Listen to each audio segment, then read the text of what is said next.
Afternoon, beer buffs. Happy St. David's Day. We have another Massachusetts as you say We're it. tracking. Yeah. Called Norm Coconut Chocolate Stout. So let's get a pour on.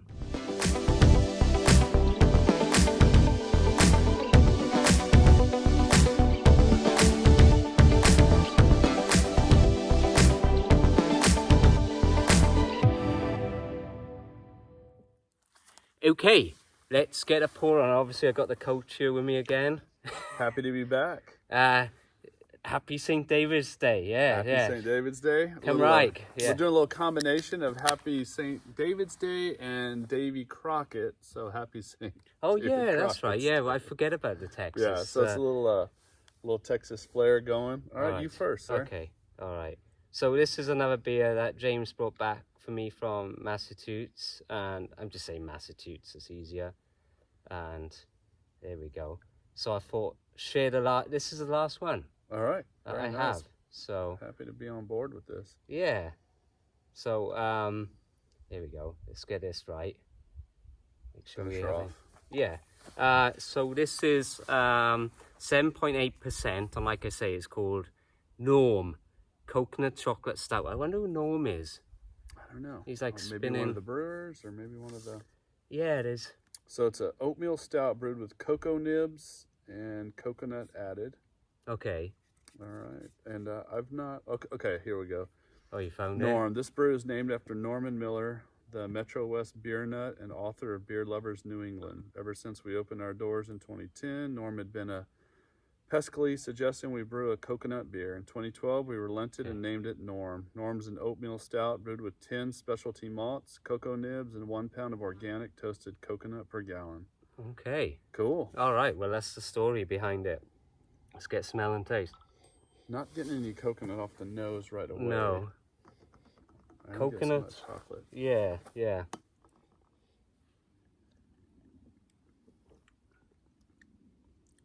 I'm getting a hint of coconut now, actually, when I'm tasting it. Yeah, not the nose, but a little bit with the mouth. Definitely, yeah. It's got a little bit of viscosity, not as dense as some of the stouts. It isn't, is it? And it is a stout. I was going to say a porter. You know, porters generally tend to be. It has a little smoky flavor to it. You pull a little bit of that smoky, it does. right? Yeah, you're so right. it would almost it would lean more towards a porter, because it's the viscosity. It's not as thick. Right. It's got a little bit of that smoky. I'm pulling some of the chocolate, a little bit of the coconut. Yeah. If you'd have told me it was like a 6.5 coconut porter, I would have bought that too. But it's 7.8. It's 7.8, so it's kind of pretty high there. And I mean, it's not in your face with the ABV. Well, though. exactly. Yeah. That's the whole thing. It's an oatmeal stout. That's what it's labeled as. Yeah, and we let it sit out for a couple minutes to pull the. Yeah, warm up a scotch. It's pretty enjoyable, actually. But the brewery itself, kind of talking a bit about that.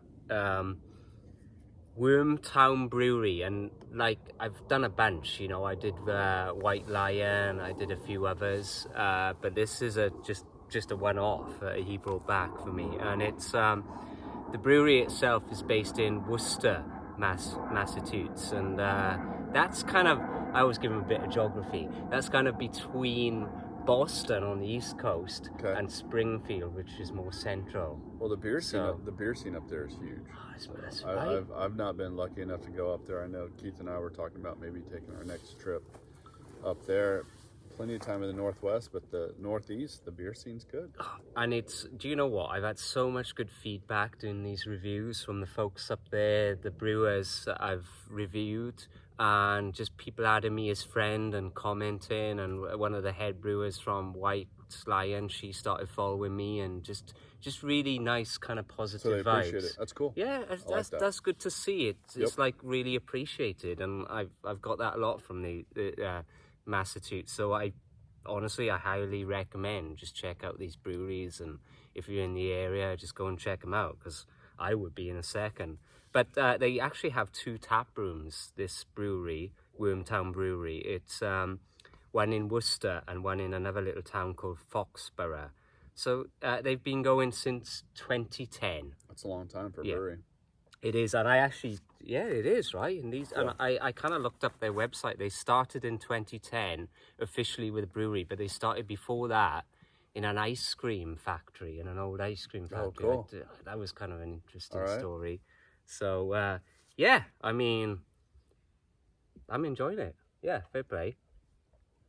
I like it. Like I said, if you told me it was a 6.5 coconut porter, Yeah, I would almost been more prepared for it. I thought it would have been a little thicker, a little heavier, and maybe a little more of the coconut with this. definitely. But it's not bad by any It's means. just no, it's enjoyable. It's an enjoyable. It's light. It's refreshing. It's not, like you said, as heavy as I thought. Especially for an oatmeal stout, I was thinking something heavy. And you can just kind you of know? tell when you look down the edges and you get a little bit of that clarity there versus just motor oil. Yeah, you know. yeah, But definitely. it's not necessarily a bad thing. I know Travis wants them. He wants it like motor oil. His stouts, does he you know? really? Yeah. And some Gosh. people want the viscosity in that. I like it, but this is a good beer. Yeah. Especially in the shade. It's Right. 60-something degrees. I know. It's doable.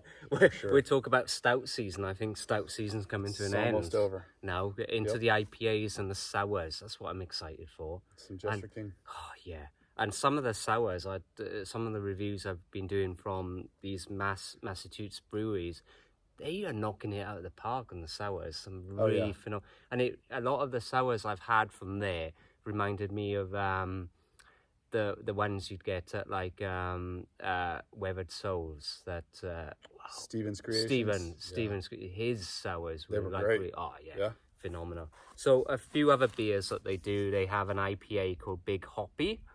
I like the name of this one. It's a brown ale, and it was called Blizzard of 78. Oh, what a good year. It was a fantastic year. Cheers to that.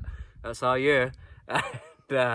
And I also have a wheat beer called Citrus and Sunshine. So there's a couple of beers for you. We got to get a hold of that Blizzard of 78. I know. Next time he goes, I'll see if he can... That'd be nice. Yeah, because like my mate James have brought these, I work with him.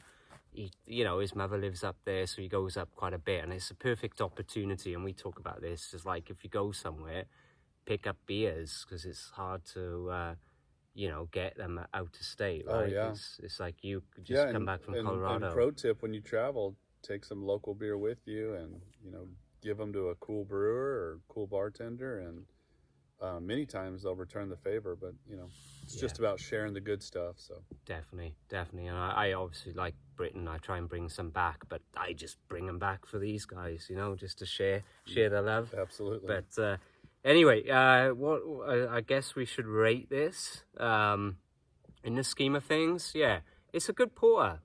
Do you know what? I probably would give this a solid 8 from me, from the Texas Taff. I don't know about you, Mike. Yeah, 1 to 10, I'd give it about 7.